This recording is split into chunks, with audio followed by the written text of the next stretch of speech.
Hey guys, I'm here early because there is a storm. I mean, not a storm, a hurricane. So I don't know what to expect from this. I don't know what's going on. Don't know what to expect. So just thought I'd come in a little bit more earlier than I was supposed to.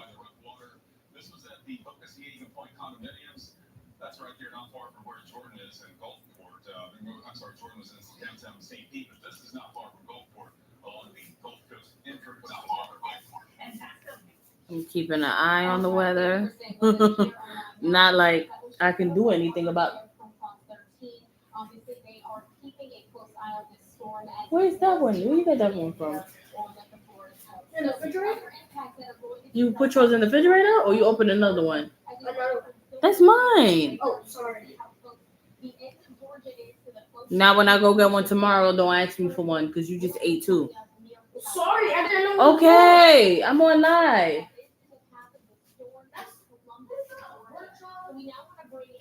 Thank you. Sorry. That's what happens when you have a daughter that thinks she's your mom. And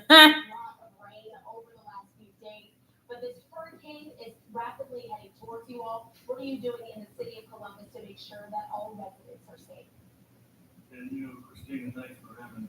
That is the biggest concern right now is all the water we had yesterday. We had 2 or 3 inches yesterday ahead of the storm. So now when the gusts hit, the root balls on the tree are going to be kind of unstable, and we're worried more about down trees and power lines. But our group's been working for the last 3 days on doing everything we can to make sure that the people in this area are safe. And of course, the number one thing we want to get across to them is don't take. Yes, y'all. So we are here. We are live. We are front row center in the motherfucking building, y'all.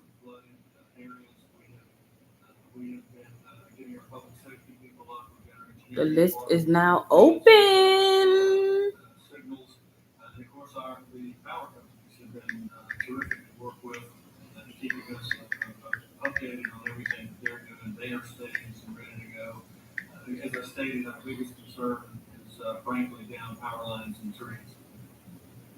And as you said, down power lines and trees are going to be one of those bigger issues. Of course, folks in Columbus, it is a rural area in comparison to cities like Atlanta in the state of Georgia, so a lot of back roads as well. Have you been warning those residents to stay off the road for the next few days? And what is the response going to be like going into the next hours after the storm rolls through for the city to be able to remove any debris and start Oh shoring my up those power god. lines to make Let sure me that do that all one over Columbus because is in a this safe one's position? ugly.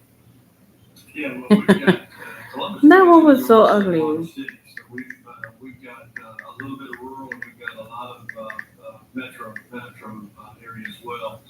So the cleanup is what we're going to have to deal with, and early tomorrow we'll get started. And we'll immediately go out and make an assessment. We've opened our emergency operations center, and our Homeland Security Director Let me see. Public Let me Safety see. Director Let me see. working Let hand me in hand see. to make sure that we've got everything ready. You've been waiting all night long. We've even hired a private vendor to be on standby to make sure that we can get the streets passable.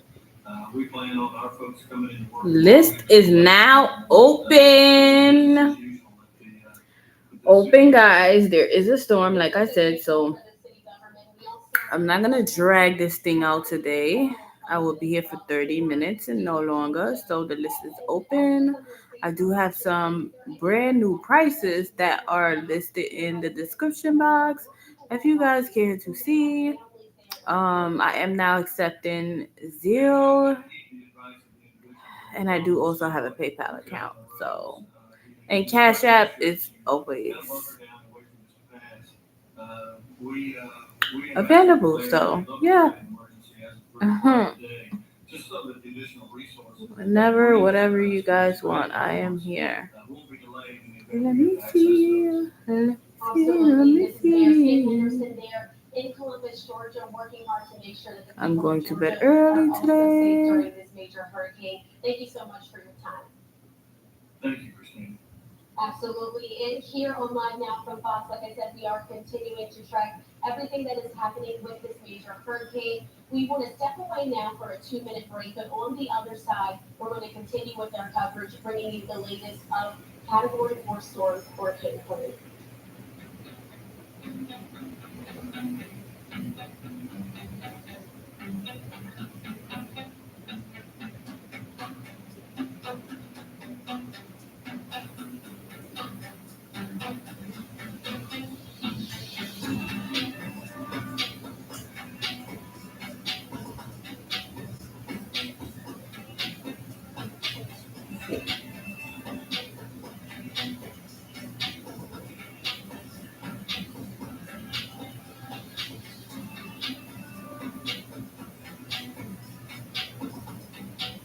Mm. It's like extra windy out here. I kid you not. Hello, everyone. Hit that like if you can. Get the likes up. Doesn't cost nothing at all to get the likes up, love. I would gladly appreciate if you got the likes up. It's so much.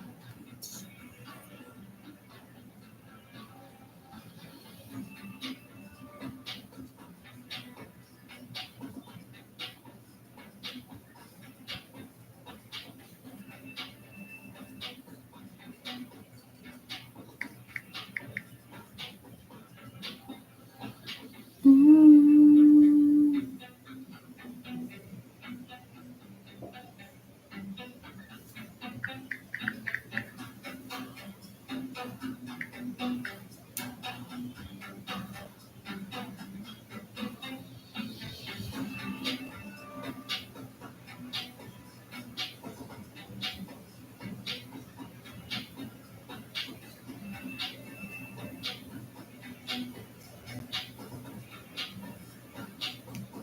Gulf Coast now. Good morning, yes. Ginger. By the end of this week, we should have a landfalling hurricane again in the eastern Gulf of Mexico.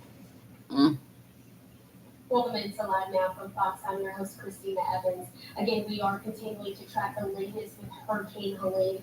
Let's jumping back into some of our local coverage that we now have. This is Fox 13 there in Tampa, and giving us updates that we are now anticipating as the storm quickly approaches the time that it will make landfall. Ooh, that sounds crazy. Let's go through the storm surge too here, because I think that's the scary part. Is that this worst of the storm surge is going to be overnight here, when people are the middle number on all is really what matters, because the low tide has gone by, except for Crystal River. That's gone by too. So you high Cedar Key 11:35. The Crystal River 4:02 a.m. High tide Clearwater coming up in 3 hours. So the water's coming in. High tide Tampa Bay at 2:57. So we're in the point now where on its own the water is coming into the bay, and then you throw in a south and southwest wind. You throw in a Category 5 in the Gulf that brings with it kind of a wall of water. Everything is kind of working against it. So this is going to be a rough 3, 4, 5 hours to go. I was looking, U.S. Geological Survey put out some of these tidal gauges at 50 different points up around. I know you guys look at this all the time in the weather office, but just looking at the one in Clearwater earlier, 5.3 feet of storm surge. That was at 8 o'clock. So, and again, for people that haven't been through this before, that's 5 feet on top of what's usually there. I made a refresh. The problem is this web page is going to show the wave heights in St. Pete, and then they're down. So what I do is refresh, hoping that I'll catch it when it kind of comes back up. The last time I looked, spiking straight up the water levels, and then it just stopped because of many reasons, power outages or the water, whatever it is. But that's not a good sign. When the instrument that is there to report the height of the water is no longer working, that is a sign that this is not good. This one off of Cedar Key is down now, no longer transmitting. Yeah. There was this buoy out here near 120 miles off the coast of Tampa, registered a 24-foot wave height here. Yeah. That's what's heading toward the big end. Remember the shape of the Northeast Gulf. So you have, maybe pop up just pop up with the Viper, with just any radar you have, and then what you see, just the way the shape of the geometry is, it's like a big concave, but it's built, but water falls right up, and it gets extremely shallow as you get up towards Perry and the counties up there, where it just the shape of the way the peninsula is, how it curves around the Big Bend, that water is trying to pile up and has no place to go except places you don't want it to go in people's homes. The only good news is we're not talking a big population base out here, but there's some. Stephen Key is always important, always. So that's what we're looking at. What's interesting too, if Nash, if you show the radar, Tampa Bay South, because I want to talk about this for a second. Just kind of slide it down. I think just slide it down so we can see Tampa Bay South. And the rain is becoming more intermittent. It's not quite as steady. There it is. And I think as the evening moves along, we'll start getting into, you can see it now. Tampa Bay South is not as heavy and as persistent. So the rain is going to Okay, why is this like? So that's good news in the sense I don't even know why this is here. This is strange. Really? Let's do something. I don't know why the fuck that's even. All right, we're just listening in. That is so strange. Coverage of course, Hurricane Helene. Why is that even here on the screen? We always have to talk about emergency assistance as well. Man, listen, how do I get rid of this shit? For a lot of these areas. And so I now want to bring in the operations director of the Footprint Project. This is Will Egard. Thank you so much for joining us. What the hell is that? Well, first of all, can you explain to people at home what the Footprint Project is and how you all are able to go about your mission? Yeah, thanks for having us tonight. Oh no, that's not it. I don't know. That's like literally in the way of me seeing the. That's strange. Focuses on helping communities build back greener after climate disasters by mobilizing cleaner energy to communities in crisis. We're based in New Orleans. Spent the day here cracking up a initial deployment cache of solar and battery generators and atmospheric water generators that create clean water from the air using clean power from the sun. And our goal is to get that equipment in as fast as possible to support first response and long-term recovery so that folks can build back more resilient, more sustainable infrastructure. Absolutely, Will, and we know that, of course, you being there in New Orleans and Louisiana, you guys have had a lot of, I should say, practice with these hurricanes coming through and what it means to have the aftermath as well. So, sending out these emergency supplies, you mentioned some critical ones for clean water. How soon do these assistance products need to get over to Florida in order to have the biggest impact and to make sure that folks there in the states are being safe? Yeah, we're going to try to get them in as soon as the road is clear. We have an initial truck that will be leaving as early as possible tomorrow morning, and we're communicating with our partner responders in the Florida area, the affected area, the volunteer organization that volunteer response teams, and all the folks that are going to be helping, do the heavy work to support communities in their time of need. And our goal is to get them the equipment they need to do their jobs. So we're hoping to get this equipment in as fast as possible, and it'll be there as long as it's needed. And we're thinking about everyone who is hunting down Mike, and they're doing it a couple weeks ago for Francine, and this one looks like it's going to be worse. So we'll get there as soon as we can. And with the Footprint Project, as you just said, you were just doing this with Hurricane Francine a few weeks ago. Damn, this shit is windy like a wind. This is no joke. The way this shit is like. You took my baby. Yeah, well, I mean, for the folks that are not affected by disaster, the best way to support communities in crisis is by giving cash donations to the nonprofit disaster response organizations that you trust. There are a number of fantastic groups out there. If you're local to the affected area, the Our recommendation is take care of your neighbors, take care of yourself, and if you're watching from an unaffected area and you want to help, the most effective way to do that is to give cash donations to the folks that are doing the work on the ground. And we know several people are going to be tuning in to what this storm does to the areas in Florida as well as Georgia over the next few days. But what happens in the weeks to months afterwards when maybe this Hurricane Helene has left top of mind for many people? How does that disaster response and that continued assistance need to go on over the next weeks and months to come as those cleanup efforts are also ongoing? Thank you. It's the hardest, and I think the just the most challenging piece of disaster response and recovery in our era of climate disasters. The reality is that there's still parts on roofs near our house in New Orleans, and been two hurricanes I think recently, in the last couple of years, and it's just the challenge of staying, keeping folks that have been through it and are going to be in it again through the long haul of recovery. There's just so many disasters these days that I don't fault anybody for realizing there's just a lot going on, and we want to try to stay in communication with the people that are going to be needing this support long term. The reality is that there's going to be a lot of need for a really long time, and we are going to be here for as long as the equipment that we have available is needed. So it's just, we want to give a big hug to everybody that's out there, and long-term recovery is the hardest piece of the puzzle. The communities we're working with have the Maui fire 1 year after it, and they're still using the solar energy equipment that we sent them directly after that fire. We have equipment out across the country that is going to be used for years to come, and we're going to be there in Florida when we need it.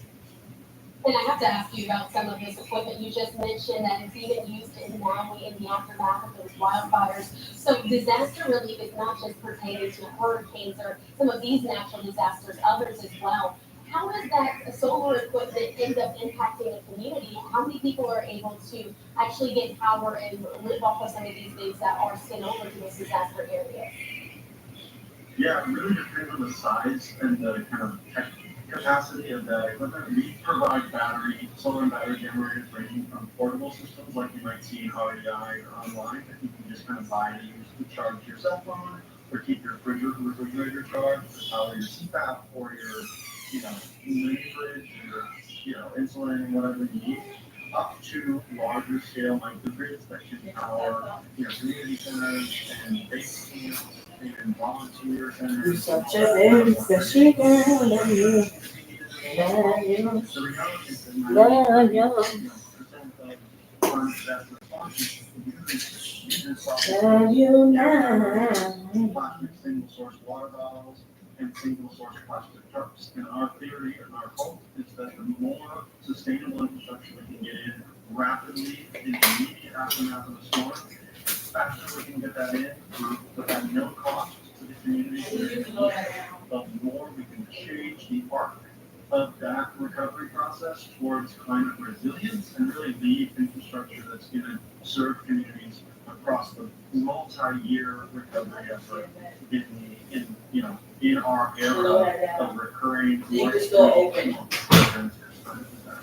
So I think for us, this stuff can charge a number of things. It can do a lot of cool stuff, but the real game is getting clean water, clean power, and sustainable infrastructure into the folks that need it. Absolutely. Well, before I let you go, I would like to know a little bit more about when you all would foresee having more of these sustainable response mechanisms in the future. Is there a plan for the Footprint Project to expand or continue that work towards more sustainable solutions? We're growing as fast as we can. We're a small team. We were 3 people 2 years ago. Now we're 8. We had 50 solar generator units and a couple of water makers a year ago, and now we have 100-ish across the country with our network of community partners. The reality is that we need public investment and public-private partnerships to rapidly expand the fleet of community accessible sustainable infrastructure for emergencies. And so if anyone's listening and want to get involved, please check out our website, www.footprintproject.org. And talk to your neighbors, talk to your local fire station. They should be running their emergency response off of more sustainable infrastructure. Because as we all know, I don't think I know anybody that hasn't been affected by a disaster power outage in the last couple of years. It's only going one way, and we need to get ahead of it. Well, thank you for your time. Well, Will we are here on live now for Foxy's With It Project, providing resources to areas that are struck by natural disasters. Thank you so much for your time. We appreciate it. Thank you. Absolutely. Absolutely, yes. Everyone stay safe out there in Florida and those other areas that are going to be potentially impacted and will be impacted, I should say, by Hurricane Helene. Again, we know that it is a category 4 storm that is now barreling towards the Big Bend area of Florida. So before we go to break, I do want to throw up again another shot here of our live radar. So if you are just now joining our program, we are continuing to track the latest with this category 4 storm. So it is going to be impacting much of Florida and the Big Bend area. And that Tallahassee is the major city that is the closest to where this landfall is supposed to happen. And again, with this being a category 4 storm, this now means that those sustained winds are up to 130 miles per hour. This is something that you need to take very seriously if you're in the path of this storm, or even if you're off to the side, not in the direct path of this storm, but it will be major flooding and storm surges in the areas that the storm is going to be impacting as well. So forecasters are now also warning of tornadoes, mudslides. The governors now of Florida, Georgia, the Carolinas, and Virginia have all declared emergencies. President Joe Biden has also given out federal resources to help out with the aftermath of the storm. Again, it's going to be major here for the southeastern part of the United States. It's important to note that forecasters are also emphasizing that the storm is unusually large and that the outward winds are going to be felt for up to 60 miles away from the eye and the center of that storm. So something certainly to keep in mind. And before we go to break, I do want to also show you this tweet here from Matthew Capucci. We talked to him just about 45 minutes ago. He was giving us a great live update. He's the chief meteorologist there at My Radar. He's giving us an update on everything that is happening here with the storm. And as we take a look, you can see this video from an overhead view of that eye as it's quickly approaching the coast of Florida. We're seeing an uptick in lightning surrounding the eye, which means the storm is potentially strengthening. Green is an absolute monster, he's calling it, and the impacts to the landscape, vegetation, infrastructure, and populations will be exceptional. These are the words that you need to heed from some of those meteorologists who are actively covering this massive hurricane as it's getting closer to Florida. Let's now step away for a 2-minute break, but on the other side, we'll continue our live coverage of Hurricane Helene.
All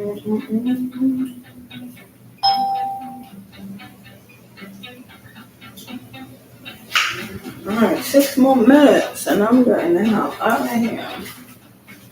Mm-hmm.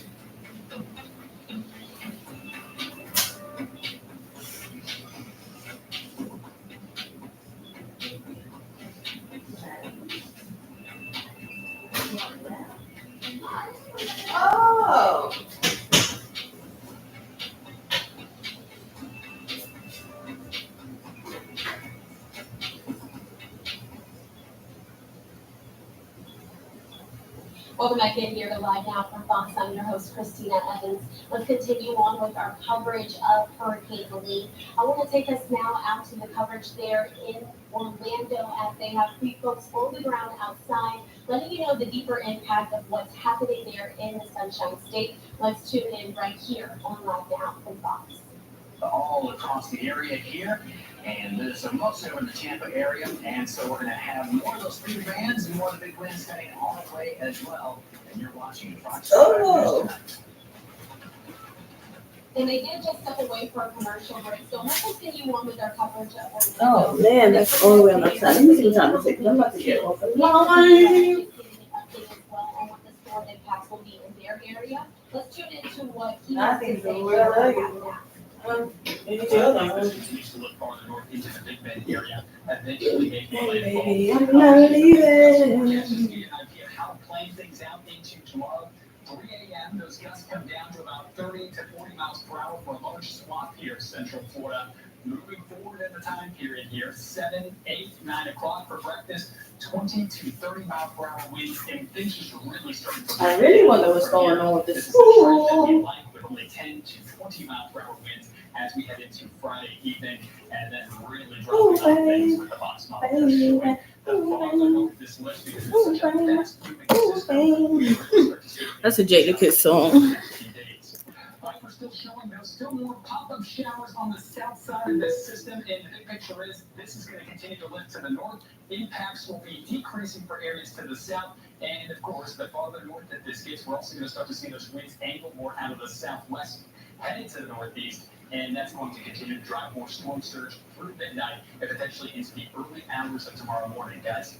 Well, more from Nash and Paul in just a moment, but as they have been pointing out all day, after this storm makes landfall in the Big Bend, it is expected to move into Georgia, and it will still be packing quite a bunch. It doesn't matter how far it is. The wind and the rain will still be a problem. Fox 15's Mark Wilson joins us now. Mark, they are expecting to break some records in Georgia. This storm is expected to actually break records with rain, aside from all the wind, of course, as well. Also, record-breaking rainfall in the metro Atlanta area. Emergency crews are preparing for the absolute worst right there. We want to show you this here. This is Gwinnett County. They're known for their vulnerability to flooding. Now, firefighters have already prepped their rescue boats. That's what you're looking at here. They position them in all the flood-prone areas across the county. Many of you have been through Atlanta. You know, we're talking about with all the hills and with all of the that mountainous region. Water can pool up in some very bad areas. That's why flooding is such an issue for them in an area that, of course, is nowhere near the coast. Teams are ready to respond to the emergencies with all the resources they have. They prepare for this. They spread them strategically between northern and southern parts of Gwinnett County. They train again year-round for this. Listen. So we've taken our swiftwater rescue team as well as our technical rescue teams. We are dividing and conquering, spreading resources between the north end of the county and the south end of the county. But the big rivers, that's the obvious hazard. But we also are concerned about the small tributaries and creeks. Yeah, now in Valdosta, a little bit to the south there, folks got some last-minute supplies today while battling the rain. They've had a good bit of rain all day. Generators, obviously, hot commodity stores running out of them pretty quickly. In fact, last August during Idalia, that left 90% of the area without power for several days, so folks are not taking any chances there either. Which of the areas that Everybody's pretty much taking the same course of action. We just batten down the hatches and get ready for the storm.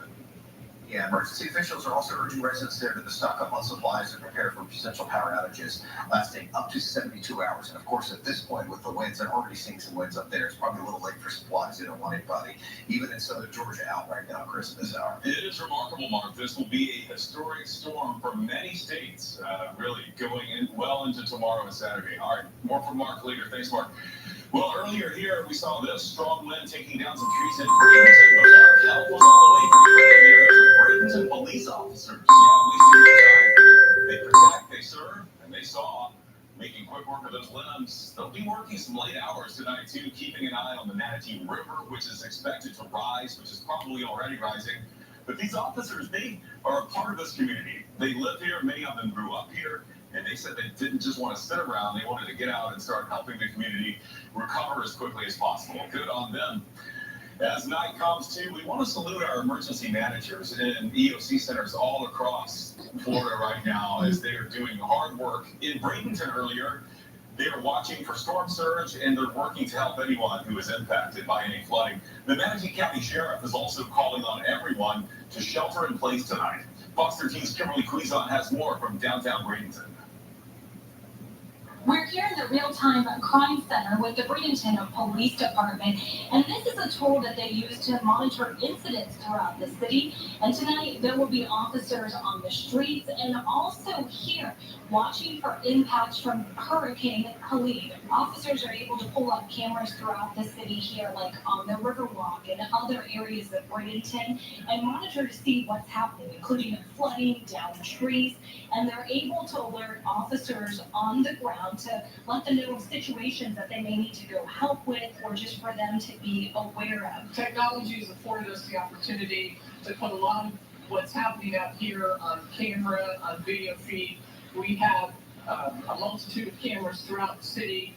We're in our real-time crime center monitoring these cameras and seeing what areas are flooding, where we have down trees, where we have down wires. We're communicating that information to our PSOC, or Public Safety Operations Center. They're communicating that to our public works folks, our fire. It's really just a combined effort with us, with the county, to make sure that our area stays as safe as possible. Another part of the center here is a real-time look at roads that may be closed due to flooding. Officers are able to call into the Public Safety Center or here, and they're able to plot those out on the map, so those are immediately sent to other officers on the road, so that way they can get it out to the public and their staff. And the agency has beefed up their officers on patrol and within their building, just making sure that they have enough staff to go out once the all clear is given and help the community in any way that is needed. From Bradenton, Kimberly Quizon, Fox 13 News. Well, if you lose power during this storm, and unfortunately we know tens of thousands of people have already, or if you need to conserve your device's batteries, our news is also airing over several local radio stations. You can catch our hurricane coverage on 102.5 The Bone, 97X, and 101.5 The Vibe.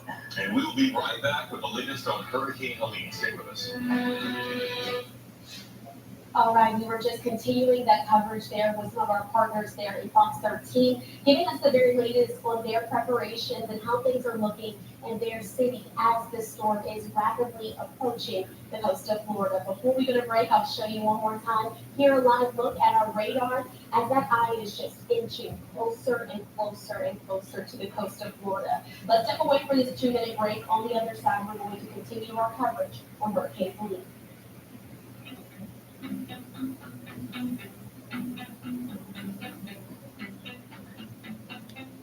To respect for women.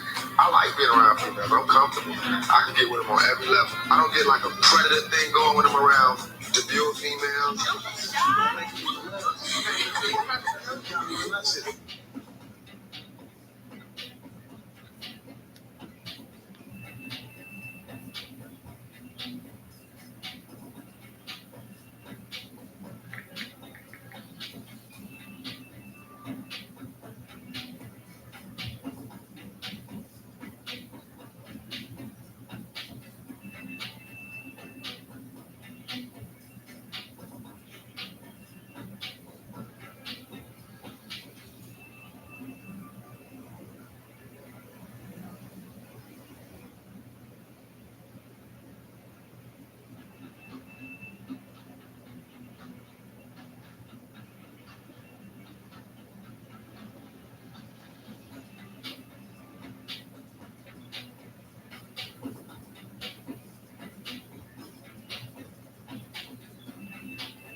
All right, it's 33 minutes. I'm gonna get up out of here, y'all. God bless you guys. Later.